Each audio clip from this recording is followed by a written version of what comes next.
Next time you enter your workplace, stop and think about how convenient it was to enter the building. You could choose to use the stairs, a ramp, or an incline to get to the entrance.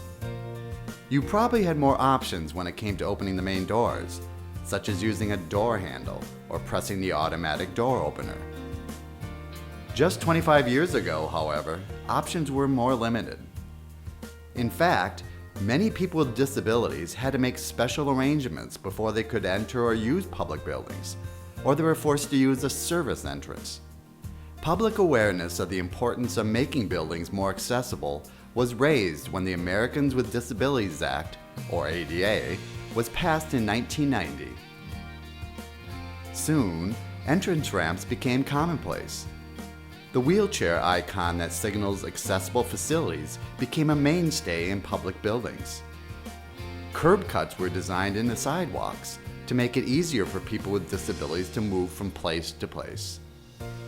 Then an interesting thing happened. The legal mandate to provide equal access quickly led to an increased demand for better, more user-friendly architecture. People soon discovered that accessible facilities benefited everyone, not just people with disabilities. The curb cut is a perfect example. As curb cuts became more common, people realized that curb cuts made life easier for everyone. Not only people using wheelchairs and walkers, but mothers and fathers pushing strollers, people riding skateboards and bicycles, people using dollies to deliver goods. A sidewalk with a curb cut is quite simply a better sidewalk. Likewise, accessible buildings are quite simply better buildings.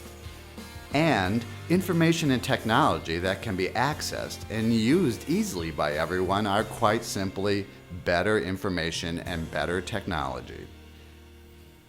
In this video, you'll learn about the important role you play in making sure that the hardware, software, websites, and electronic documents that you purchase or develop are fully accessible.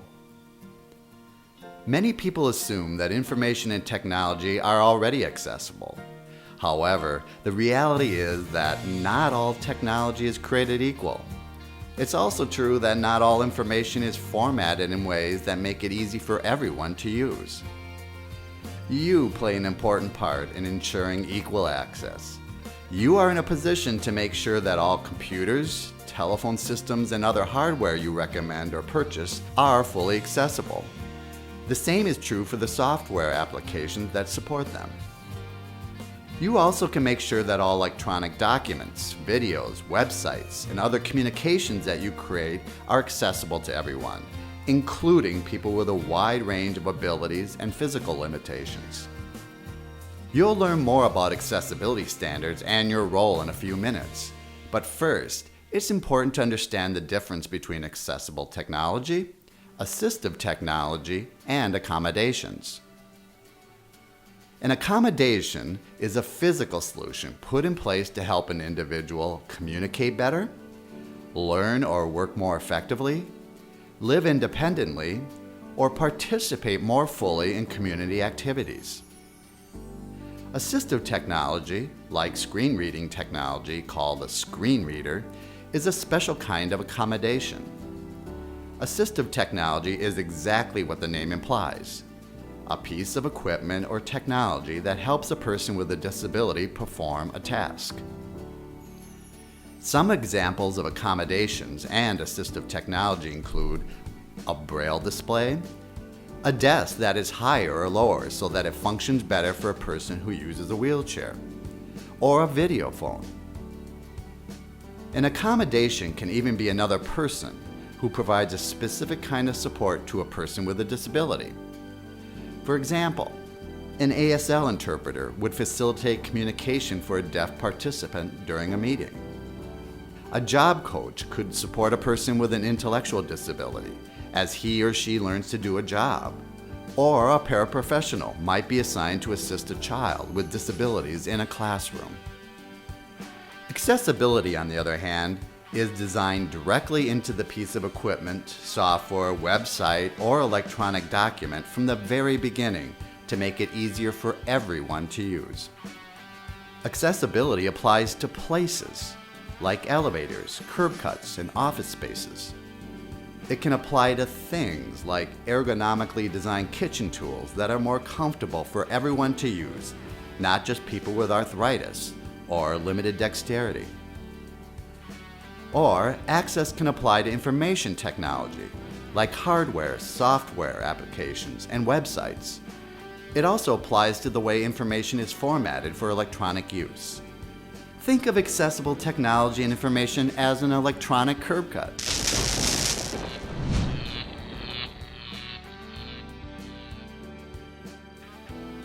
Examples of accessibility include captioning all videos, providing text and images in alternative formats, buying software that allows the user to control how he or she prefers to use it, and designing websites that are intuitive and easy to navigate.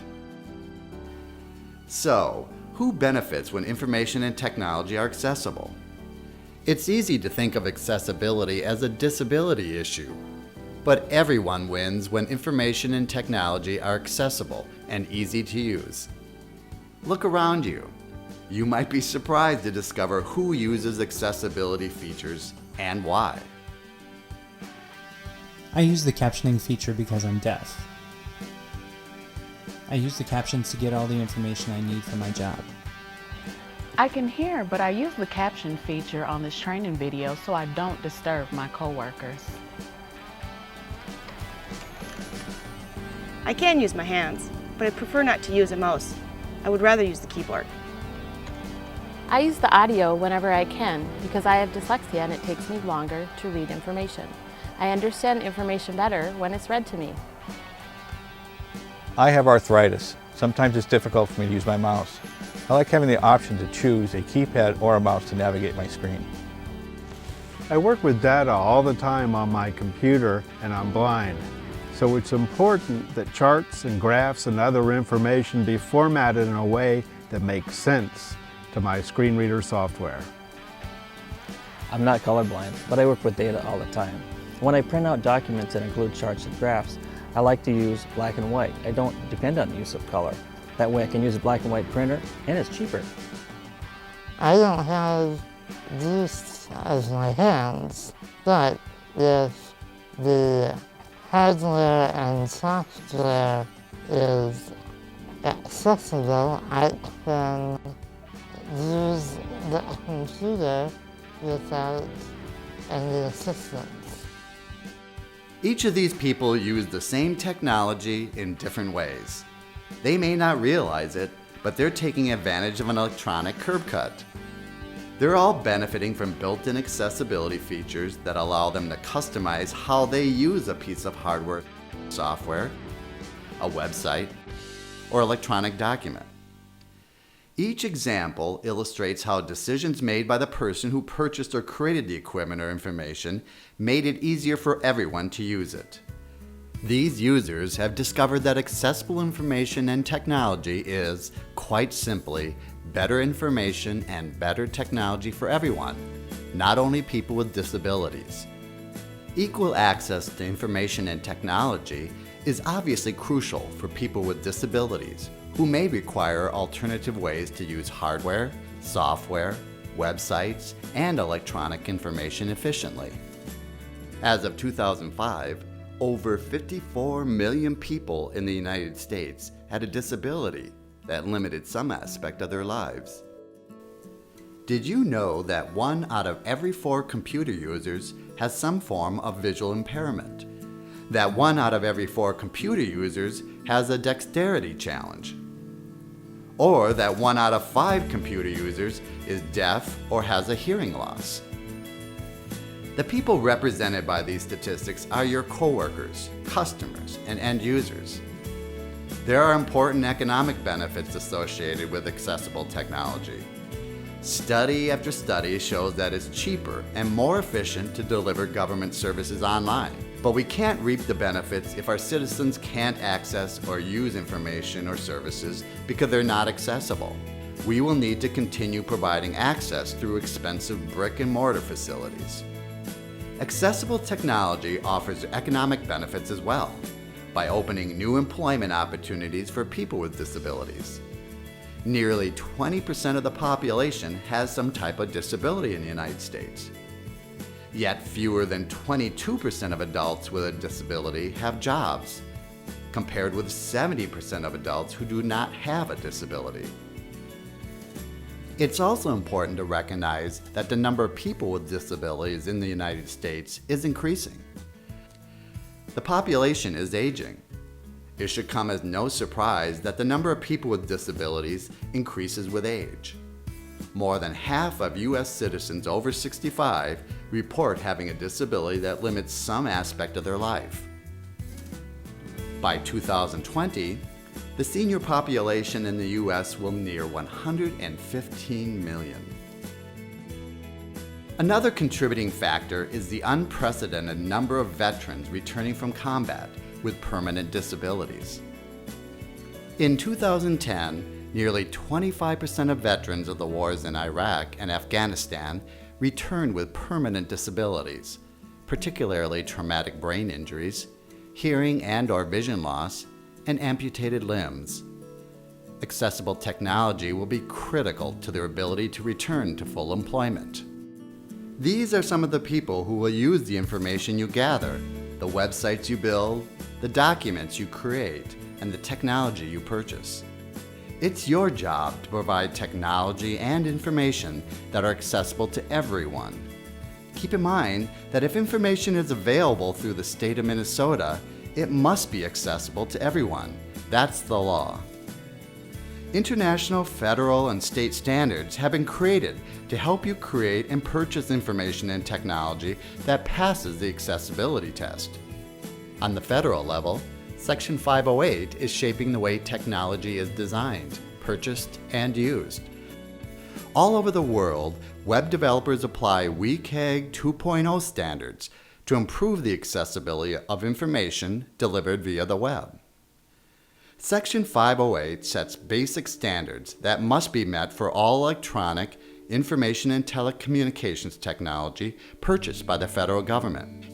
Here are a few examples of the types of products and technologies covered by Section 508. Telephones, cell phones, and other telecommunication products, computer hardware, computer software, websites, media players, electronic documents, and PDAs.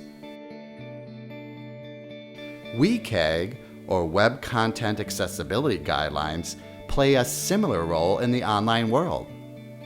These guidelines were created by the World Wide Web Consortium, or WWW.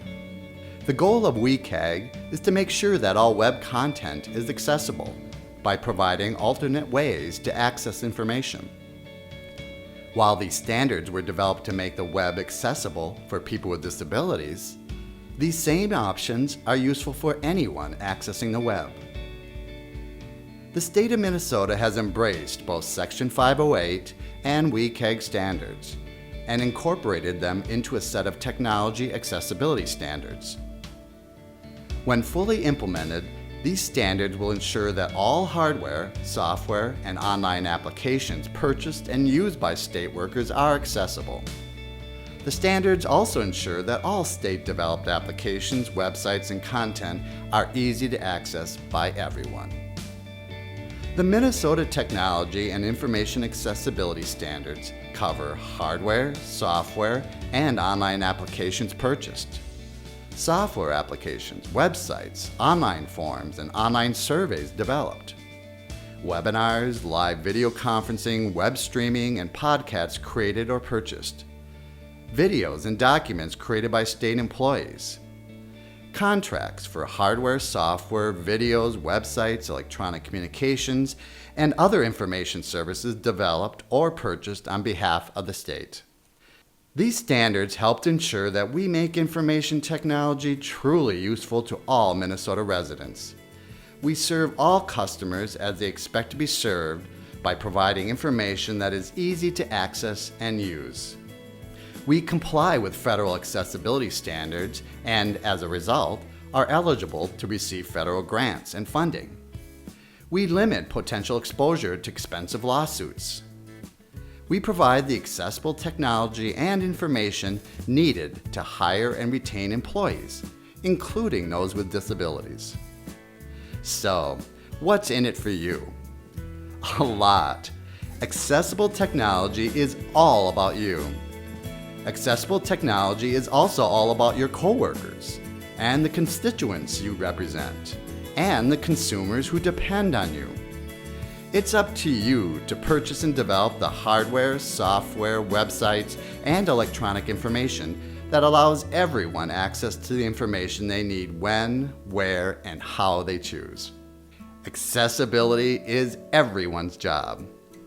You can help by following the state's technology accessibility standards, making sure that you incorporate accessibility into your planning, making sure that accessibility features are incorporated into every document, website, video, and technology solution you create, making sure that all new technology or equipment purchased meets state's accessibility standards,